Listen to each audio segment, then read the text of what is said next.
Assalamualaikum warahmatullahi wabarakatuh. Saya perwakilan rekan kerja kelompok saya yang terdiri dari Yudi Pratama, Rizky Pratama, dan saya sendiri Fahrul Rozi. Saya akan membacakan hasil kerja kelompok kami yang berjudul Sistem Operasi antara Muka antara Linux dan Android. Pembahasan tentang sistem operasi. 1. Sejarah sistem operasi. Sistem operasi merupakan suatu perangkat lunak sistem yang berfungsi untuk mengatur sumber daya dari perangkat keras atau hardware serta perangkat lunak, software, dan juga digunakan sebagai juric daemon untuk program komputer. 1. Generasi pertama 1945 sampai 1955. Sistem operasi pada generasi pertama adalah awal mula dari perkembangan sistem komputasi elektronik yang digunakan sebagai pengganti dari sistem komputasi mekanik. 2. Generasi kedua 1995 sampai 1965.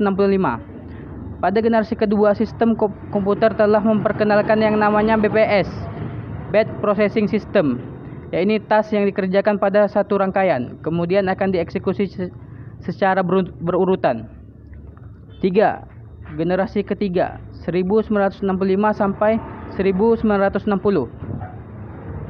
Di generasi ketiga, perkembangan sistem operasi sudah berkembang untuk melayani banyak pengguna dalam satu waktu. 4. Generasi keempat 1980 pasca 1980-an. Seperti yang telah kita ketahui, sistem operasi dimanfaatkan untuk penunjang jaringan komputer, yang mana user atau pengguna menyadari keberadaan komputer yang saling terkoneksi satu sama lain.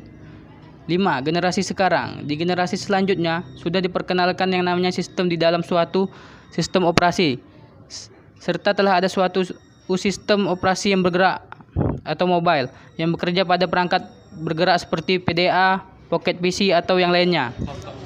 Karakteristik antarmuka pengguna atau user interface. Jelas. Memiliki UI yang jelas adalah salah satu elemen penting dalam desainer user interface, di mana agar orang-orang bisa menggunakan dan berinteraksi dengan sistem Anda dengan mudah. Singkat. Selain memiliki kejelasan UI, juga harus memiliki penjelasan yang tidak terlalu panjang. Jika Anda meletakkan definisi dan penjelasan pada setiap bagian website Anda, maka itu akan membuat website Anda akan terlihat lebih berantakan dan akan menghabiskan waktu pengguna untuk membaca penjelasannya. Familiar. Buat desain website Anda intuitif. Secara simple, intuitif artinya layout Anda bisa dimengerti dengan mudah secara natural dan hanya dengan menggunakan insting membuat layout website Anda intuitif. Maka Anda perlu menggunakan desain web yang familiar, yaitu sesuai yang sudah pernah dilihat sebelumnya, dan masukkan hal-hal ini ke desain web Anda. Responsive. Interface website Anda harus bisa bekerja dengan cepat, karena jika website kita loading lama pasti membuat experience akan malas. Jika interface Anda bisa loading dengan cepat, tentu user experience Anda juga akan semakin baik. Konsistensi pada interface dapat membantu user untuk mengerti pola.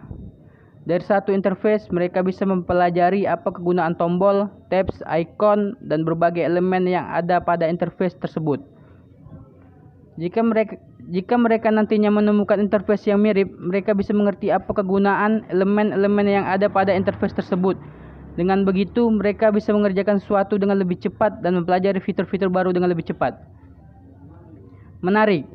Yang dimaksud dengan menarik di sini adalah interface Anda menarik untuk digunakan. Memang kalau Anda bisa membuat UI Anda simple, mudah digunakan, efisien, dan responsif, Anda sudah memiliki UI yang baik. Tetapi kalau Anda juga bisa membuatnya menarik, tentunya akan lebih asik untuk digunakan dan juga akan membuat customer Anda lebih senang menggunakan website Anda. Efisien.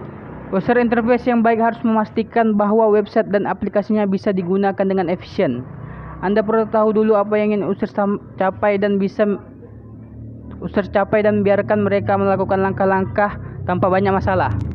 Forgiving. Anda mungkin pernah melakukan kesalahan saat sedang mengakses website. Misalnya, Anda salah menghapus informasi. UI yang baik akan membantu Anda mengembalikannya dengan cepat. Pengertian Linux. Pengertian Linux adalah software sistem operasi open source yang gratis untuk disebarluaskan di bawah lisensi GNU. Linux merupakan turunan dari Unix dan dapat bekerja pada berbagai macam perangkat keras komputer, mulai dari Intel x86 sampai dengan RISC. Dengan lisensi GNU, Anda dapat memperoleh program lengkap dengan kode sumbernya. Tidak hanya itu, Anda diberikan hak untuk mengcopy sebanyak Anda mau atau bahkan mengubah kode sumbernya. Sejarah Linux. Sejarah Linux pada awalnya dibuat oleh seorang mahasiswa Finlandia yang bernama Linus Torvald. Dulunya Linux merupakan proyek hobi yang diinspirasikan dari Minix, yaitu sistem Unix kecil yang dikembangkan oleh Andre Tannenbaum. Linux versi 0.01 dikerjakan sekitar bulan Agustus 1991. Kemudian pada tanggal 5 Oktober 1991, Linus mengumumkan versi resmi Linux, yaitu versi 0.02 yang hanya dapat menjalankan shell bash dan GGC. Kelebihan dari Linux: 1. Bersifat open source, bebas dan terbuka, sehingga tidak perlu biaya untuk mendapatkannya. Lisensi free dan boleh diutak-atik semaunya. 2. Linux sekarang sudah mudah dioperasikan. Kalau dulu pengguna Linux identik dengan para hacker, tapi sekarang orang awam pun sudah banyak yang menggunakannya. 3. Hampir semua aplikasi yang biasa dijalankan di Windows sudah ada aplikasi Linuxnya yang dikembangkan oleh komunitas Linux atau bisa juga menggunakan software emulator. 4. Memiliki pengaman yang lebih unggul karena didesain multi-user, sehingga apabila virus menyerang user tertentu akan sangat sulit menyebar ke user lainnya. Kekurangan Linux adalah 1. Banyak user yang belum terbiasa menggunakan Linux. 2. Dukungan hardware dari vendor-vendor tertentu yang tidak terlalu baik pada Linux. 3. Proses instalasinya tidak semudah Windows. Pengembangan Linux. Nama Linux berasal dari nama pembuatnya yang diperkenalkan tahun 1991 oleh Linus Torvald. Sistemnya, peralatan sistem dan pustaka umumnya berasal dari sistem operasi GNU yang diumumkan tahun 1983 oleh Richard Stallman. Kontribusi GNU adalah dasar dari munculnya nama alternatif GNU atau Linux. Perkembangan Linux: 1. Sandros. 2. Ubuntu. 3. SynOS. 4. Debian. 5. Knoppix. 6. Slackware. 7. Mandriva Linux. 8. OpenSUSE. 9. FreeSpire. 10. Linux Mint. 11. PC Linux OS. 12. Dem Small Linux. 13. Kuliax. 14. Red Hat. Sedangkan Android merupakan salah satu sistem operasi atau operating system berbasis mobile yang sangat banyak digunakan sekarang ini, utamanya pada telepon pintar, smartphone ataupun tablet. Sejak diperkenalkan pada tahun 2007, Android mempunyai beberapa varian atau versi. Yang terbaru adalah versi OS Android 10 yang diperkenalkan pada 29 Agustus 2019 lalu. Sejarah Android. Di awal pembuatannya, Android ditargetkan bagi penggunaan perangkat kamera digital. Akan tetapi, para pencipta Android yaitu Andy Rubin, Chris White, dan Nick Serr berpendapat bahwa pasar untuk kamera digital tidak terlalu besar. Maka dari itu, sistem operasi ini kemudian dialihkan penggunanya pada ponsel pintar. Pada tahun 2004, Android mulai dipasarkan dan berhadapan dengan saingan smartphone berbasis sistem operasi Symbian dan Windows Mobile. Di awal pemasaran ini, Andy Rubin dan partnernya sulit mendapatkan investor. Hingga akhirnya Android berhasil mendapatkan suntikan dana sebesar $10.000 Amerika dan dari Steve Perman. Seseorang yang kala itu ingin membantu Andy Rubin. Di bulan Juli 2005, Google mengakuisisi Android Inc. dengan uang sebesar $50 juta. Masa kejayaan Android. Menurut data dan Kleiner Perkins, tahun 2010 adalah tahun di mana Android untuk pertama kalinya mengambil alih pangsa pasar yang sebelumnya dikuasai Apple dan iPhone-nya, dan terus berlanjut hingga sekarang. Alasan iPhone bisa kalah dari Android adalah karena ketersediaan smartphone dan harganya. Ketersediaan smartphone Android bisa memenuhi kebutuhan pasar karena sistem operasi ini merupakan sistem operasi open source. Kelebihan dan kekurangan Android. Kelebihan Android: 1. Merupakan sistem operasi open source. 2. Harganya beragam. 3. Memiliki banyak dukungan aplikasi.